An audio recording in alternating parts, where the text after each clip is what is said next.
Matahari terbit di timur. Jakarta, Jumat 24 November 2023. Petinggi Benteng Jokowi atau Bejo gelar pertemuan terbatas. Pertemuan ini untuk menyatakan komitmen untuk tetap tegak lurus bersama Jokowi. Tidak sampai di situ, lajunya nawacita menjadi pembahasan utama. Di saat jabatan Presiden Republik Indonesia Insinyur Haji Joko Widodo berakhir, Benteng Jokowi tegaskan untuk melanjutkan nawacita. Jack Tumewan, Ketua Umum Benteng Jokowi yang juga Presidium Kehutanan Nasional, Kementerian Lingkungan Hidup dan Kehutanan Republik Indonesia, sekaligus Presiden Tani Nusantara, juga menegaskan bahwa ia akan lanjutkan nawacita. Benteng Jokowi atau Bejo menjadi bagian penting suksesor-suksesnya nawacita di masa depan. Begitupun Dewan Syuro Benteng Jokowi Kiai Taufik Syakur menjelaskan perihal perhutanan sosial.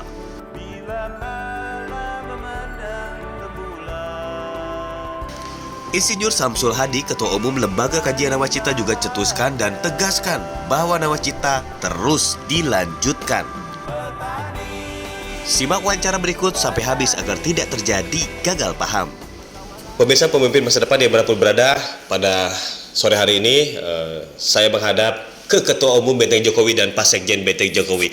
Pada kesempatan kali ini akan menyampaikan terkait ketahanan pangan dan nawacita yang harus berlanjut. Silakan, gimana Pak Sekjen? Pak Sekjen dulu deh. Iya, jadi ketahanan pangan ya, terutama nawacita itu wajib dilanjutkan. Itu karena saat ini dalam kondisi yang tidak cukup baik di posisi global, termasuk ketahanan pangan itu. Beberapa negara telah melakukan pembekuan ekspor atau posisinya mereka menghold ekspor untuk negara-negara lain karena dampak El Nino, kemudian dampak perang yang saat ini kebutuhan supply chain sendiri kayak gandum, bahan baku roti dan lain sebagainya itu terkendala, termasuk beras dan lain sebagainya. Kenapa nawacita dan ketahanan pangan ini menjadi begitu penting? Itu adalah fundamental dasar negara dan bangsa kita. Ya. Kira-kira gambarannya seperti itu. Kenapa betapa pentingnya nawacita dan ketahanan pangan itu wajib dilanjutkan gitu. Tinggal kita detailkan aja kira-kira apa yang konkretnya harus dimulai gitu. Tapi ini menjadi hal yang sangat penting. Mungkin Pak Ketum mau disampaikan terkait ketahanan pangan dan nawacita. Terima kasih Pak Elhan. Memang seperti Pak Sri bilang tadi tentang kalau saya kedaulatan pangan, cuma karena hampir setahun ini terjadi panas yang berkepanjangan sampai mungkin seperti Pak Sri bilang tadi agak tersendat-sendat tentang kesiapan 9 bab pokok di Indonesia. Jadi sekali lagi Pak Elhan, kami dari Benteng Jokowi sangat menunjang. Bahkan ke depan kami memilih calon presiden yang memiliki pemikiran untuk kedaulatan pangan ke depan, begitu. Oke, pastinya closing statement 1 menit karena ini sangat penting sekali. Kemarin sempat ada yang riuh-riuh gitu kan, ramai, wah itu susah cari itu cari ini, termasuk kelangkaan pupuk yang memang sekarang masih ada. Betul. Coba saya yakin ke depan akan ada sedikit kemajuan lah saya pikir. Terutama ketika Benteng Jokowi sudah menyatakan fokus dan sangat fokus lagi untuk melanjutkan nawacita. Betul. Ini kan gak gampang untuk bikin pernyataan begini. Betul. Nggak ada lagi saya pikir yang lain nggak ada. Mungkin Pak Sekjen closing statement 1 menit silakan. Nah, contoh yang paling sederhana. Ini adalah gandum. Gandum ini salah satu produk yang diimpor dari beberapa negara lain, di mana ini bahan baku utama roti, dan kurang lebih Indonesia mengimpor saat ini 11 juta ton gandum per tahun. Nah, ini kalau kita bisa melakukan ketahanan pangan dengan substitusi sorghum yang saat ini kita sedang galakan di Jawa Barat dan juga Indonesia Timur, maka Indonesia akan menjadi salah satu negara yang luar biasa kuat dengan sumber pangan substitusi yang menjadi dasar nawacita. Kemudian lagi, ini contoh gandum. Nah, ini contoh lagi yang saat ini sekarang adalah kedelai. Kita salah satu juga konsumen kedelai yang luar biasa besar karena semua orang makan tahu tempe, itu bahannya dari kedelai, dan saat ini kita juga impor Ini dari ada yang dari Amerika, selama ini kan ada yang GMO dan ada yang non GMO. Nah, ini menjadi PR bahwa nawacita dan ketahanan pangan, kedaulatan pangan terutama harus menjadi fundamental utama negara. Negara kuat kalau ketahanan pangannya kuat. Negara kuat kalau eksportasi pangannya terhadap negara lain dan negara internal kita sendiri bangsa Indonesia kuat. Maka itu menjadi hal yang sangat penting. Termasuk juga contoh sekarang ini ada tepung terigu ini juga salah satu di mana negara kita di Lampung kita punya ketela pohon ya, singkong. Ini bahan baku untuk tepung terigu dan lain sebagainya. Ini menjadi satu produk-produk substitusi yang wajib dipertahankan untuk kedaulatan pangan bangsa kita.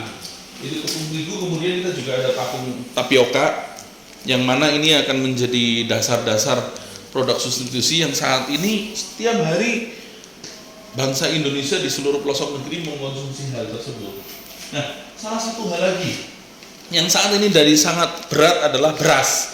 Nah, karena terjadi musim yang saat ini susah diprediksi, kekeringan di mana-mana, sekarang juga pertanian mengalami penurunan yang luar biasa. Ini tidak jadi 1 menit di Pak Elhan. Nggak masalah, karena ini sangat penting buat diketahui oleh masyarakat. Jadi ini kita lebih dari 1 menit. Kenapa? Karena ini menjadi hal yang utama gitu. Kualitas produk dari penanaman beras kita sebetulnya menjadi hal yang sangat unggul dulu. Nah, apa yang salah? Kita harus bisa melakukannya kembali agar nawacita, ketahanan pangan dan kedaulatan pangan terutama bisa dijadikan dasar-dasar untuk rencana pengembangan bangsa Indonesia 5 tahun, 10 tahun, bahkan di saat Indonesia emas, tidak cuma industri. Jangan lupa, semua bangsa kita butuh makan. Semua bangsa kita butuh tidak kekurangan pangan. Ini namanya kedaulatan pangan. Kira-kira seperti itu, Pak Elka. Jadi memang kedaulatan pangan, ketahanan pangan itu, nawacita itu menjadi satu stasiun yang wajib nih. Bukan lagi, tapi ini hal yang wajib. Gitu. Betul. Karena tidak mungkin kita makan dari tanah sawah yang kemudian jadi properti, jadi bangunan, jadi gedung, tidak bisa. Tidak bisa kita tadi penanaman yang sudah terjadi menjadi sumber pangan kita pelan-pelan tersusut, pelan-pelan berkurang dan pelan-pelan hilang. Sehingga kita pada saatnya masyarakatnya terus bertambah tapi jumlah sumber pangannya berkurang. Nanti lama-lama kita kalau tidak bisa mempersiapkan itu kita akan menjadi negara konsumen importir produk pangan. Ya. Kira-kira seperti itu. Pak Ketum, closing statement 1 menit 2 menit silakan Pak Ketum. Sekali lagi apa yang disampaikan Pak Sekjen tadi itu sangat menyentuh kepada masyarakat. Betul. Justru itu sekali lagi pencanangan food estate oleh Pak Jokowi kita tetap harus lanjutkan untuk mendapatkan kedaulatan pangan yang lebih untuk mempertahankan kehidupan masyarakat seluruh Indonesia. Karena ke depan ini sangat penting untuk kita lihat karena globalnya sudah mulai mempengaruhi, terutama terjadi perang Rusia dengan Ukraina mengganggu supply ke Indonesia. Jadi sekali lagi apa yang Pak Sekjen tadi semua yang digambarkan tadi adalah satu pemikiran kita dari Benteng Jokowi untuk membantu nawacita dan Jokowi untuk dilanjutkan. Terima kasih.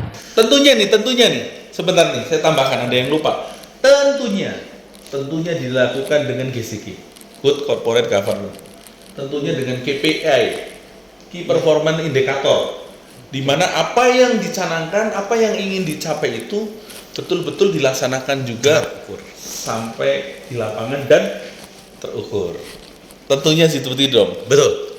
Salah satu lagi, ini hal juga yang sangat krusial. Bisa saya tambahkan? Boleh, silakan. Mungkin 0,05 menit nih. Hal yang sangat penting adalah bagaimana Indonesia juga menumbuhkan kepedulian terhadap benih dan bibit. Nah, tanpa adanya benih dan bibit, maka negara kita juga susah untuk melakukan kedaulatan ketahanan pangan. Mungkin Pak Sekjen juga ada anggota pengurus di situ juga. Oh iya, pas kebetulan ya. Betul. Jadi mengenai benih ini sudah kami bahas juga dengan Kementerian Investasi, kemudian kita bahas juga dengan Dirjen Hortikultur, Pembenihan, Dirjen ketahanan pangan di Kementerian Pertanian gitu. Pas kebetulan saya juga wakil sekjen di Masyarakat Pembenihan dan Pembibitan Indonesia. Seperti itu. Makanya kami sekarang lagi mencanangkan agar program kerja ketahanan pangan demi kedaulatan pangan dan kedaulatan negara ini bisa kita lanjutkan gitu. Karena apapun itu jangan lupa kita masih tetap makan. Kita tidak bisa meninggalkan kita tidak makan. Itu berisiko lebih dari sekedar perang. Betul? Betul sekali. Itu karena kita wajib makan itu biar kita bisa sehat, kuat, sehingga kita berpikir cerdas untuk bangsa Indonesia.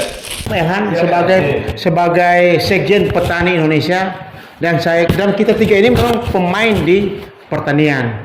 Saya juga sebagai Presiden Tani Nusantara menyampaikan terima kasih Pak Ilham karena memang ke depan kita akan tetap memperjuangkan untuk kedaulatan pangan ini.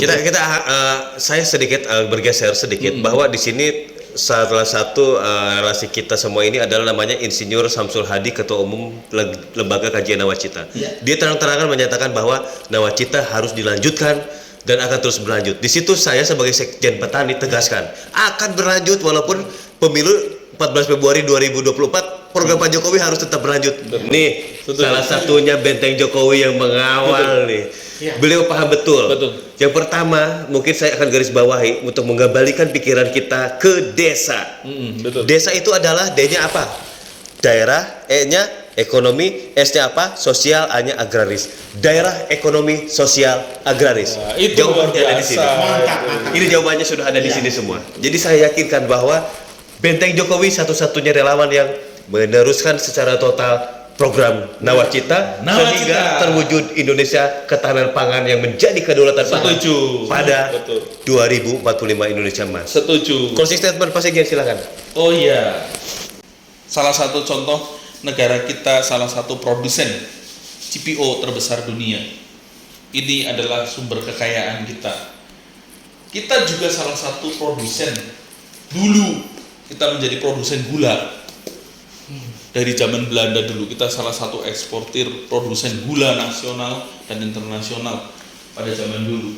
Sekarang ini kita juga menjadi tugas agar negara kita punya ketahanan pangan yang saat ini sumber gula kita juga ketergantungan juga sebagian dari ekspor seperti itu. Nah, hal-hal seperti itu menjadi produk yang harus kita bisa lakukan. Contoh sekarang misalkan kita juga pupuk, sekarang ini pupuk organik ada, kemudian pupuk urea juga ada. Nah, ini menjadi hal-hal yang bisa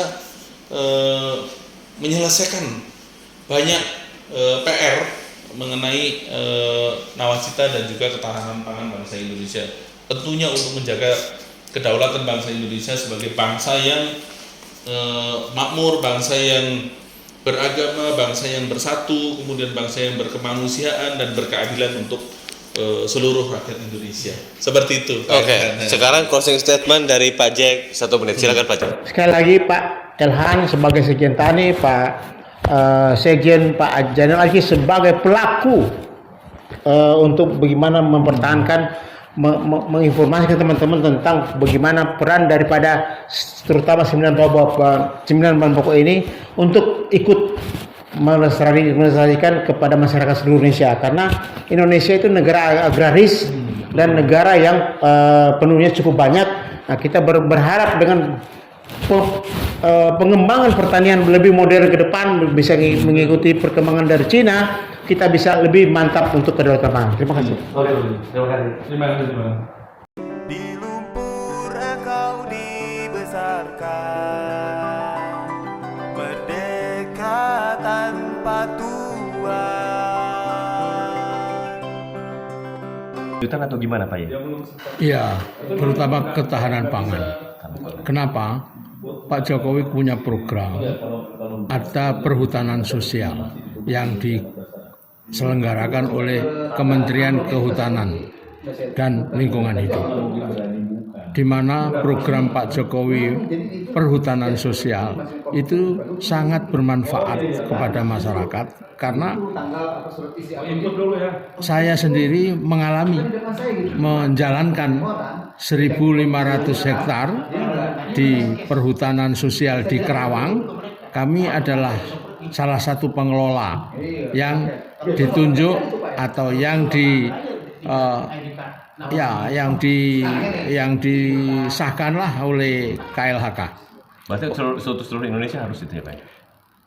perhutanan sosial yang diprogramkan Pak Jokowi itu belum maksimal, harus dimaksimalkan. Karena itu adalah masyarakat masa depan yang masih di Jawa saja masih 1 juta hektar yang belum disalurkan kepada masyarakat. Perhutanan sosial ini hak pakainya 70 tahun, 35 tahun bisa ditambah 1 kali. Untuk itu program Pak Jokowi yang ini adalah program ketahanan pangan. Karena apa? Kondisi apapun ekonomi bangsa ini, tetapi kalau hutannya tidak digunakan, tidak dimanfaatkan, tidak dimaksimalkan, ya tidak ada artinya. Nah, ini yang concern kami dari relawan Benteng Jokowi untuk tegak lurus melanjutkan program Pak Jokowi ini. Program Nawacita yang telah digagas Presiden Jokowi berupaya mempercepat pembangunan desa khususnya di sektor pembangunan, pertanian, dan UKM usaha kreatif. Walaupun masa jabatan Presiden Joko Widodo akan berakhir 2024, namun program Nawacita yang telah digagas Presiden Joko Widodo tidak akan berakhir. Program Nawacita akan terus berlanjut dan dilanjutkan, khususnya program membangun desa. Ketua Umum Lembaga Kajian Nawacita Samsul Hadi mengatakan, membangun desa khususnya di sektor pertanian akan jalan terus, termasuk sektor umum. Dengan program Nawacita itu, Samsul Hadi optimis Indonesia akan maju dan warganya jadi sejahtera. Hal yang sama juga disampaikan Sekretaris Cerdas Petani Indonesia, Erhan Zakaria. Program Nawacita dan program petani akan sejalan dalam membangun desa-desa di seluruh Indonesia. Potensi pembangunan itu muaranya adalah di desa, sehingga desa perlu digalakkan mengenai potensi daerahnya, sehingga apa yang dijadikan program untuk pembangunan baik masyarakatnya, SDM-nya maupun potensinya harus disinergikan. Jadi ketika nanti pemilu 2024 dilaksanakan tanggal 14 Februari 2024, program ini akan tetap berjalan dan akan terus berjalan. Dengan pembangunan desa yang terprogram dengan baik, program Nawacita yang digagas Presiden Joko Widodo akan semakin bermanfaat bagi pembangunan bangsa di masa mendatang. Informasi tadi sekaligus mengakhiri perjumpaan kita dalam Klik Indonesia Siang TVRI hari ini.